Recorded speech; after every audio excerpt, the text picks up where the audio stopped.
नमस्कार, बहुत स्वागत है आपका डिबेट लाइव बड़ी बहस मध्य प्रदेश में। मैं हूं आपके साथ अमित शर्मा। संविधान निर्माता, सामाजिक न्याय के मसीहा बाबा साहेब डॉक्टर भीमराव अंबेडकर की आज 134वीं जयंती है और इस अवसर पर आज उनकी जन्मस्थली महू एक बार फिर सियासी घोषणाओं का केंद्र बनती दिखी। वो धरती जहां बाबा साहेब जन्मे थे, आज यहां नेता घोषणाएं कर रहे हैं, ट्रेनें चल रही हैं, फ्लाईओवर बन रहे हैं और योजनाओं के नाम पर राजनीति भी जमकर हो रही है। आज इसी विषय पर हम चर्चा करेंगे। उसके पहले एक नजर इस रिपोर्ट पर।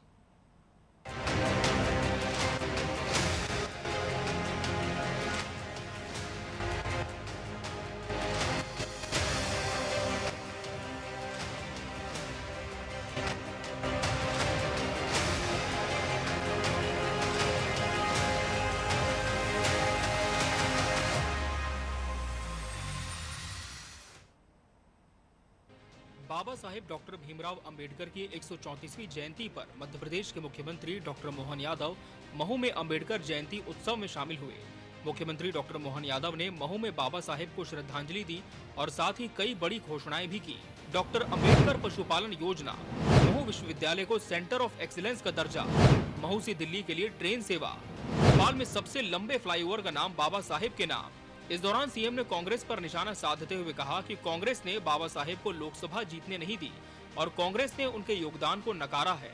अमर व्यक्तित्व को हम स्मरण करने के लिए उनके जन्म स्थान पर एकत्रित आए हैं, जिनने 20वीं शताब्दी के अंदर ही देश की आजादी के साथ ऐसा अद्वितीय काम किया जिसके कारण बीते 1000 साल की गुलामी का हमारा जो काल था, जिसके कई सबक हमको थे और उन्होंने वो सारी गलतियों को सुधारने का प्रयास किया, जिसके कारण भारत अब दुनिया का आदर्श देश बना।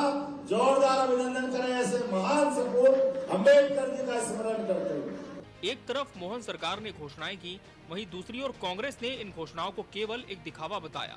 पीसीसी चीफ जीतू पटवारी ने कहा कि बाबा साहेब का संसद में अपमान हुआ और बीजेपी माफी तक नहीं मांगती। अमित शाह जी जब कल भोपाल में थे तो आज यहाँ नाक रगड़ के माफी मांगना थी जो अंबेडकर जी का उन्होंने अपमान किया। तब तो हम मानते हैं कि अंबेडकर जी के आज ये भारतीय जनता पार्टी मुख्यमंत्री जी आए हैं तो ये कहे कि अमित शाह जी ने गलती की थी और हम उसकी माफी मांगते हैं। तो सवाल ये है कि क्या महू सिर्फ आस्था का स्थल है या अब राजनीति का मंच बन चुका है? बाबा साहेब की विरासत पर किसका दावा असली है? क्या घोषणाओं के इस सैलाब में वाकई समाज के अंतिम पायदान तक योजनाएं पहुंचेंगी? सवाल ये भी उठता है कि क्या ये सिर्फ श्रद्धांजलि है या चुनावी रणनीति? क्या आज के राजनेता बाबा साहेब के विचारों पर चल रहे हैं या सिर्फ उनके नाम पर भावनाएं बटोरी जा रही हैं? Bureau report, TV 24 news.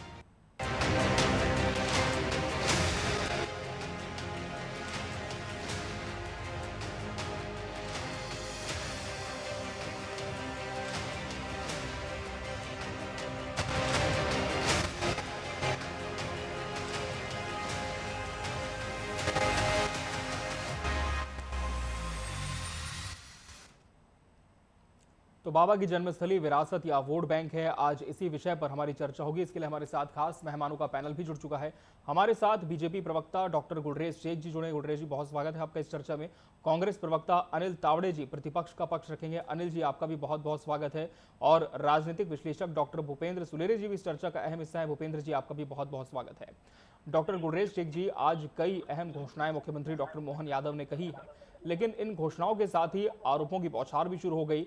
लेकिन इस घोषणाओं को सरकार किस तरह से देखती है? कितनी अहम ये घोषणाएं आप मानते हैं इस क्षेत्र के लिए रही?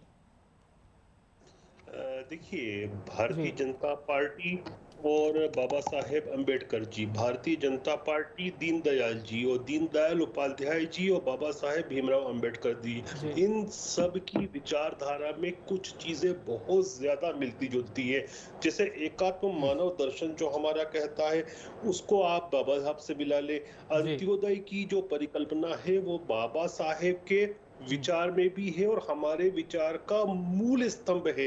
और अंत्योदय क्या है कि अंतिम पंक्ति में जो खड़ा हुआ सबसे आखिरी आदमी है, जो सबसे ज्यादा मुस्तहिक है चीजों का, जो सबसे ज्यादा आप कह सकते हो गरीब है, मुस्तहिक है, परेशान है, पिछड़ा हुआ है, और जिसको आगे लाना सरकारों का और समाज का कर्तव्य बनता है, तो वही तो अंत्योदय है। तो वो अंत्योदय के हिसाब से भारतीय जी। जनता पार्टी की स्थापना हुई, हमारी सरकारें चलती हैं। यही मूल विचार था जी। दीनदयाल उपाध्याय जी का, और यही मूल विचार था बाबा साहेब भीमराव अंबेडकर जी का, जी। जिसको उन्होंने कॉन्स्टिट्यूशन में भी फ्रेमवर्क में रखा।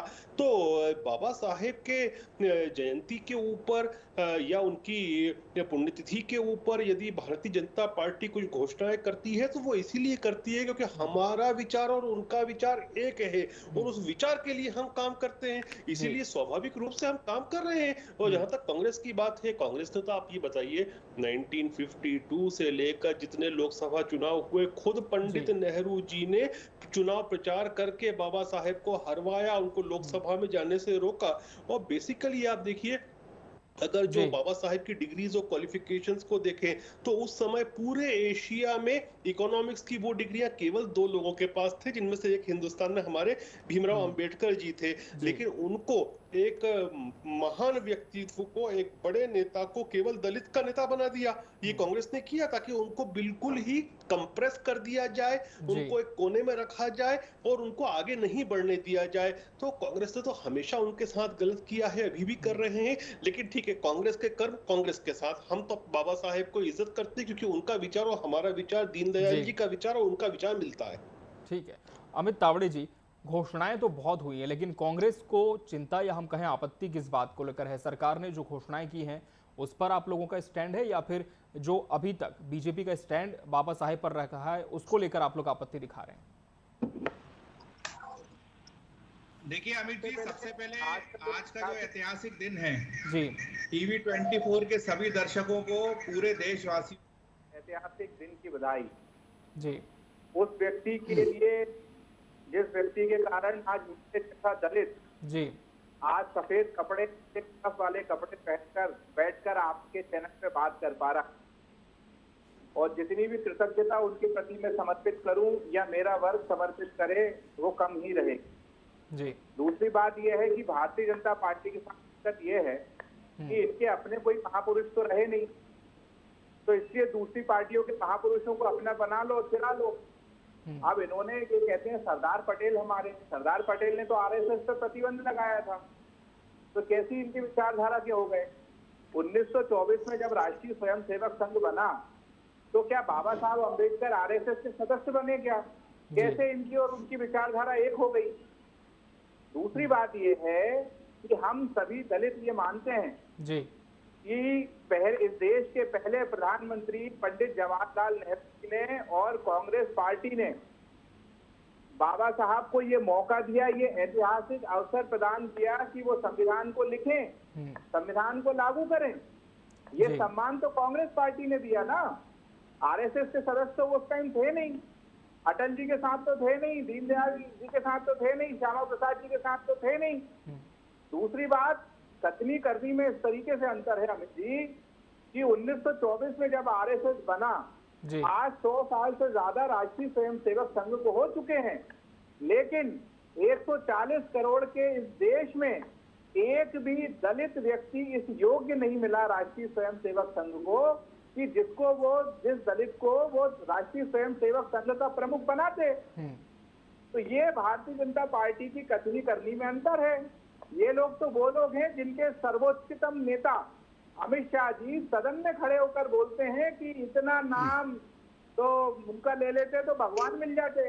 तो अमित शाह जी, आप समझिए कि अमित तावड़े जैसे हजारों करोड़ों दलितों के लिए भगवान ही है, वो भगवान से कम नहीं है, क्योंकि वो विचारधारा जो दलितों को अच्छे कपड़े नहीं पहनने देती थी, जो उनको धन संग्रह नहीं करने देती थी, शिक्षा का अधिकार नहीं था, आज बाबा साहब के कारण ही तो हम सब लोग यहाँ तक पहुंचे। तो अमित शाह जी को, पूरी भारतीय जनता पार्टी को ये समझने की आवश्यकता है कि बाबा साहब हमारे लिए भगवान से कम नहीं है। और दूसरी बात ये है कि बाबा साहब के विचारों को कांग्रेस पार्टी ने लागू किया, बाबू जगजीवन राम जी ने लागू किया। मध्यम वर्गीय जो वर्ग है वो किसके कार्यकाल में बढ़ा? किसके कार्यकाल में सरकारी नौकरियां मिली? दलित किसके समय में जो है वो फेलोशिप मिलती थी, आज तो फेलोशिप बंद हो गई जी। है। रोहित वेमुला जैसे जो दलित हमारे छात्र थे उनको आत्महत्या क्यों करनी पड़ी, ये संपूर्ण देश के लोग जानते हैं। आज जब भी भारतीय जनता पार्टी की सरकार आती है, आखिर ऐसा क्यों मामला बनता है कि आरक्षण छिन जाएगा। जी। कल इनके सर्वोच्चतम नेता अमित शाह जी थे, आए और सहकारिता के बड़े कार्यक्रम में हिस्सा लिए। यदि इनके मन में वास्तविक श्रद्धा होती बाबा साहब के प्रति जी, तो वो आज रात में रुकते और आऊंगा गुलरेज जी, आज आपसे वो जवाब मऊ लूंगा इस पर जाते। विस्तार से, निश्चिंत रहें। मऊ जी। उनको रुकना था, मऊ जाना था। ठीक है। तो बात दरअसल ये है, भारतीय जनता पार्टी हाँ। की जो दलितों के प्रति मानसिकता है ये जी। राष्ट्रीय स्वयंसेवक संघ से प्रेरित है। इसलिए तो इन्होंने आज तक 100 साल के इतिहास में संघ प्रमुख किसी दलित व्यक्ति को नहीं बनाया। ठीक है, डॉक्टर भूपेंद्र सुलेरिया जी करो लेते हैं। सुलेरिया जी, क्या प्रतिनिधित्व देना ही ये दिखाता है कि दलितों का हम कितना सम्मान करते हैं, और कांग्रेस के ये आरोप कहां तक आप देखते हैं सही साबित होते हैं? जी देखिए, जी। अंबेडकर जी सबके लिए मान्य है और अंबेडकर जी इस देश के लिए एक महान पुरुष हैं और पथ प्रदर्शक हैं और समानता मूलक व्यक्ति थे जी। जिन्होंने उस समय के समाज से जो अपेक्षाएं अपने लिए झेली हैं उन्होंने, और वो अपने समाज को नहीं चाहते थे कि वो समाज को मिले और इस तरह से वो समाज ना रहे, और उसके लिए उन्होंने कार्य किया जी। उनको निश्चित रूप से भारत हो, चाहे उस समाज के लोग हो चाहे गैर समाज के लोग हो, निश्चित रूप से नहीं भूल सकते। 1891 में वो व्यक्ति अवतरित हुआ इस पृथ्वी पर और विषम परिस्थितियों में, लेकिन मुझे ये कहना पड़ेगा कि इसमें राजनीति नहीं लानी चाहिए जी। व्यक्ति समाज एक समय ऐसा था, और जब कांग्रेस की स्थापना हुई थी तो कांग्रेस की स्थापना उस समय हुई थी, देश आजाद नहीं था और देश परतंत्र था। उस समय कोई एक मूवमेंट चाहिए था, एक राजनीतिक दल चाहिए था जो कि देश की आजादी के लिए कर सके, और सारे लोग उसमें विभिन्न जातियों के लोग थे और जो लोग एक साथ जुट के कांग्रेस के रूप में कार्य किया और देश को स्वतंत्र करने के लिए कार्य किया। और उस समय से देश की जब आजादी हुई, उस आजादी के बाद जब गद्दी मिली और स्वतंत्रता के बाद लोगों में मतभेद आए, और मतभेद ये आया कि देश पहले तो एक सूत्री कार्यक्रम था कि हमको देश आजाद कराना है जी जी। लेकिन जब उनको लगा कि देश में इस तरह से तुष्टीकरण की राजनीति या और भी तरह की राजनीति हो रही है तो उसके बाद कांग्रेस कमजोर होने लगी और कांग्रेस ने वो स्थान नहीं दिया अपने नेताओं को जो स्थान देना चाहिए था। बताती है कि कांग्रेस के साथ जी इस समय सत्ता में है और वो भी जी दलित और एससी का जो वोट है वो लगभग देश में 18 से 20% है। वो बहुत बड़ा वोट है और राजनीति पार्टियां राजनीति देखती हैं, लेकिन राजनीति के अलावा इस देश को सुदृढ़ और समानता पूर्वक बनाने के लिए अम्बेडकर जी को नहीं भूला जा सकता, लेकिन अम्बेडकर जी को इस तरह के लाने वाले उनके गुरु खुद ही सामान्य जाति के थे, तो ऐसा कहना गलत है। और ये एक आने वाली पीढ़ी को भी बताया जा रहा है कि हमको इस जी जी वो एक गलत है, क्योंकि जो प्रतिभा जिसमें होती है वो प्रतिभा लेकर आते हैं और ये बिल्कुल मान के चलना चाहिए कि जब कोई अच्छी प्रतिभा होती है जिसमें समाज में परिवर्तन लाने की दिशा होती है तो वो कोई भी व्यक्ति हो, कोई भी समाज का व्यक्ति हो, वो उसका सपोर्ट करता है। तो आज हम 134 में उनकी जन्मोत्सव मना रहे हैं और लगातार मनाते रहे, लेकिन वो एक विशेष वर्ग के लिए ही नहीं पूरे भारत के समाज सभी वर्गों के आराध्य है और उनके जो विचार हैं उन्होंने पहला क्षेत्र में समानता मूलक बात की। अभी हमने 13 तारीख को 11 तारीख को ज्योतिराव फुले की भी मनाई, उसमें भी यही है कि समाज सुधार को उनमें दोनों में समानता है। वो कहते थे कि हम पैमाना प्रगति का उससे नापते हैं जहां महिलाओं की शिक्षिता दर ज्यादा होती है। बिल्कुल, और कहीं ना कहीं कांग्रेस इस बात को लेकर लगातार आरोप लगाती है डॉक्टर गुलरेज शेख जी कि आप सम्मान की बात तो करते हैं लेकिन आप अपने ही दल में, अपने ही जुड़े हुए संगठनों में कितना प्रतिनिधित्व इस वर्ग विशेष को देते हैं? नहीं, बिल्कुल देते हैं। किसी बात कर रहे हैं अगर मुख्यमंत्रियों में देखिए तो अभी दलित वर्ग ही माना जाता है, जो हमारे आदिवासी भाई छत्तीसगढ़ की कमान हमने दी है, उन्हीं के हाथ में दी है। इससे पहले भूपेश बघेल को कांग्रेस ने क्या सोच के बनाया था और क्या वर्क देख के बनाया था? अगर पिछड़ों की बात करें तो सुंदरलाल पटवा जी के बाद मध्य प्रदेश के जितने मुख्यमंत्री हुए वो हमने पिछड़ा वर्ग से दिए हैं। वर्तमान में मोहन यादव जी भी उसी में ही है। लेकिन अभी हमारे दोस्त अमित बात कर रहे थे बाबू जगजीवन राम जी की, तो जगजीवन राम जी ने तो कांग्रेस को लात मारी थी, बिल्कुल और अच्छी तरह से लात मारी थी, और वो जनता पार्टी के साथ आ गए थे। और डॉक्टर भीमराव अंबेडकर जी की पार्टी की भी बात करें तो रिपब्लिकन पार्टी जो है वो आज हमारे ही साथ है। तो विचार के हिसाब से अगर बात करें केवल, तो बीजेपी और दीनदयाल जी और अंबेडकर जी, इनमें बहुत समानताएं हैं। खास तौर से जो पीड़ित वर्ग है, जो जिसको जरूरतमंद वर्ग है उसके लिए। और आप मोदी जी के सारी योजनाओं को उठा के देखिए, आप हमारे मुख्यमंत्री जी की सारी योजनाओं को उठा के देखिए, सारी योजनाएं उसी तरफ जाती हैं कि अंत्योदय, जो पिछली पंक्ति का पिछड़ा व्यक्ति है, उसको कैसे आगे लाया जाए, बहन बेटियों को उनका हक कैसे दिलाया जाए, उनको कैसे उनकी पावर्स में वृद्धि की जाए ताकि सामाजिक स्टेटस भी उनका बढ़े, आर्थिक स्टेटस भी बढ़े। तो हम तो वो काम कर रहे हैं ना। जी अमित तावड़े जी, क्या आपत्ति बस इसी बात को लेकर है कि बीजेपी में प्रतिनिधित्व नहीं मिलता? और मैं फिर से आना चाहूंगा आज के कार्यक्रम को लेकर, जितनी घोषणाएं हुई हैं, क्या कांग्रेस नहीं मानते इससे इस वर्ग का उत्थान भी हो सकता है? लोगों की आवश्यकता थी। हेलो जी अमित जी, आप सुन पा रहे हैं मुझे? आपका प्रश्न एक बार रिपीट कर जी अमित तावड़े जी, आज जो घोषणाएं सीएम ने की हैं, क्या नहीं मानते कि इससे वर्ग विशेष का उत्थान भी हो सकता है और आवश्यकता भी थी जिसे सरकार पूरा करने जा रही है? देखिए अमित जी, मेरा ये मानना है कि मध्य प्रदेश में लगभग 20 साल से भारतीय जनता पार्टी की सरकार है। यदि कुछ 15 महीने कांग्रेस के हटा दिए जाएं, जी, उन दलित सीटों पर भी दलितों ने एक बड़ा दिल करके भारतीय जनता पार्टी को वोट दिया। जी, लेकिन वो दलित युवा जो 2003 में पैदा हुआ होगा, आज वो इस उम्मीद में है कि भाषणों के अलावा, योजनाओं के अलावा धरातल पे वो कुछ अपने माता पिता के लिए कुछ कर पाए, अपने परिवार के लिए कुछ कर पाए। जी, क्योंकि अपने पूरे माता पिता की जीवन भर की कमाई उसने प्राइवेट यूनिवर्सिटी में तो लगा दी। लेकिन जब सरकार की ओर वो देखता है कि इस डिग्री के लिए मुझे कोई नौकरी मिलेगी नहीं मिलेगी, लेकिन आज बड़े दुख की बात है कि दलित भी उस वर्ग में शामिल है कि आज बूढ़े माँ बाप की आंखों में आंसू देकर आज भी मध्य प्रदेश के युवा को दिल्ली, मुंबई, बेंगलोर, हैदराबाद की ओर जाना पड़ता है।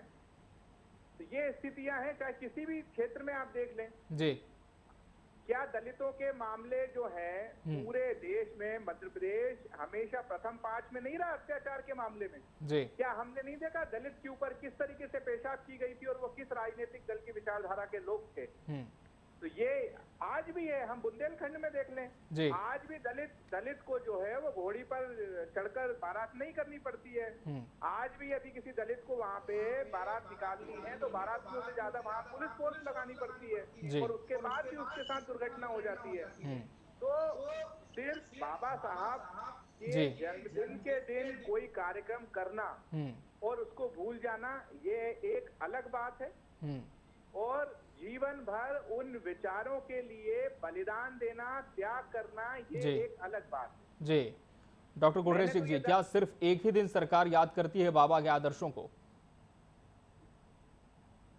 चाहता हूँ कि जितनी बार बहन बेटियों के अकाउंट में पैसा डलता हो, जितनी बार लाडली लक्ष्मी योजनाओं में दिया जाता हो, जितनी बार भी अस्पताल खुले जाते हो, जितनी बार जो हमारी आंगनबाड़ी की कार्यकर्ताएं होती हैं उनके लिए काम किया जाता हो, जितनी बार भी जो दलित समाज के गांव हैं, जो आदिवासियों के गांव हैं, वहां पर रोड इंफ्रास्ट्रक्चर पहुंचाया जाता हो, जितनी बार बस के मार्ग बनाए जाते हो, जितनी बार शालाएं खोली जाती हैं उन क्षेत्र में, उतनी बार ही दीनदयाल जी और अंबेडकर जी दोनों का स्मरण रोज किया जाता है और उसी के आधार पर योजनाएं बनाई जाती है। कांग्रेस देखिए क्या है कि हम जो है वो कलम भी चलाते हैं, वो काम भी करते हैं। कांग्रेस केवल जुबान चलाती है, वो कैंची चलाती है, वो कैंची चला के दलित वर्ग का शोषण करती है, पिछड़ों का शोषण करती है और भीमराव जी का तो हमेशा ही शोषण करती रही है। आप ये देखिए ना कि भीमराव अंबेडकर जी ने कांग्रेस क्यों नहीं ज्वाइन की, क्योंकि और आप तो ये बताइए कि मैं तो थोड़ा सा कहता हूँ कि आप आपके व्यूअर्स को मैं एक बात कहूंगा कि यूट्यूब पे जाए और बाबा साहेब भीमराव अंबेडकर का जो बीबीसी के साथ इंटरव्यू हुआ था जी। उसमें पूना पैक्ट के बाद उन्होंने क्या क्या बोला था खुद सुन ले, कुछ ज्यादा बोलने की जरूरत नहीं पड़ेगी मुझे। मैं अभी बोलूंगा तो पॉलिटिकल बात हो जाएगी, लेकिन क्योंकि वो वीडियोग्राफी के साथ पूरा इंटरव्यू यूट्यूब पे उपलब्ध है बीबीसी की वेबसाइट पर, तो आपको मिल जाएगा, मालूम पड़ जाएगा कि कांग्रेस प्रवक्ता कितना झूठ बोल रहे हैं। डॉक्टर भूपेंद्र सुलेरी जी, दावे तो बहुत होते हैं दोनों ही पार्टियों की तरफ से और आज कई बड़ी घोषणाएं भी सीएम ने की हैं, लेकिन धरातल पर यदि हम सच्चाई देखें तो क्या आप मानते हैं, क्या ये जो वर्ग है बाबा साहब ने जिसका सपना देखा था कि इनका पूरी तरह से उत्थान होगा, पूरी तरह से शिक्षित होंगे, पूरी तरह से विकास होगा, क्या आज इस ओर हम अग्रसर हैं या कहीं कोई कमी भी आप देखते हैं? देखिए, वो अगर आज होते तो वो इस तरह से तो नहीं देखते, क्योंकि वो भारत की समृद्धि और समता मूलक समाज चाहते थे, और जो उन्होंने परिस्थितियां देखी वो अपनी पीढ़ी या अपने समुदाय को, और इसीलिए उन्होंने बौद्ध धर्म को अपनाया और उन्होंने इस तरह से बात की। हिंदू बिल, कोर्ट बिल जब लाई थी कांग्रेस, तो उसका उन्होंने विरोध किया और उसके कारण कांग्रेस भी छूटी। तो उनके साथ अंतिम समय की कांग्रेस के जो उनके अनुभव थे वो अच्छे नहीं थे, और कांग्रेस ने भी उनको उस तरह से देखा। अब राजनीति जो है कि देखिए, अम्बेडकर जी को कोई नहीं भूल सकता, क्योंकि अम्बेडकर जी ने जो अनुभव किए अपने समाज में रहते हुए, उनके लिए उन कुरीतियों को परिवर्तित करने के लिए उनको जो संसाधन मिले और उन्होंने लाया, और उसके कारण ही आज उनको ईश्वर के बराबर लोग मानते हैं। चाहे वो बीजेपी हो या और कोई राजनीतिक पार्टी हो, सारे लोग उसको आराध्य मानेंगे, क्योंकि उस समुदाय के लोग उनको मानते हैं, और जो भी उस समुदाय गहनशीलता उनके द्वारा भारत के लिए किए गए योगदान को कोई नहीं भूल सकता, निश्चित रूप से। लेकिन अब राजनीति लोग तो राजनीति करेंगे ही, वो कहेंगे हमारे नेता हैं, और वो कहेंगे कि उनके साथ तो ऐसे कर दिया गया। लेकिन नेता जब राष्ट्र के लिए बड़ा हो जाता है तो वो किसी पार्टी और दल का नहीं होता है, और राष्ट्र की पहचान हो जाता है। हम अगर इस विचारधारा से राजनीति जोड़ेंगे तो निश्चित रूप से राष्ट्र को भी फायदा होगा, और वह एक जाति विशेष के नेता न बनके एक राष्ट्र बनेंगे, क्योंकि वो भारत रत्न है, और भारत रत्न की विमानत यही है कि वह रत्न किसी जाति विशेष या किसी समुदाय का नहीं, वो भारत का रत्न है।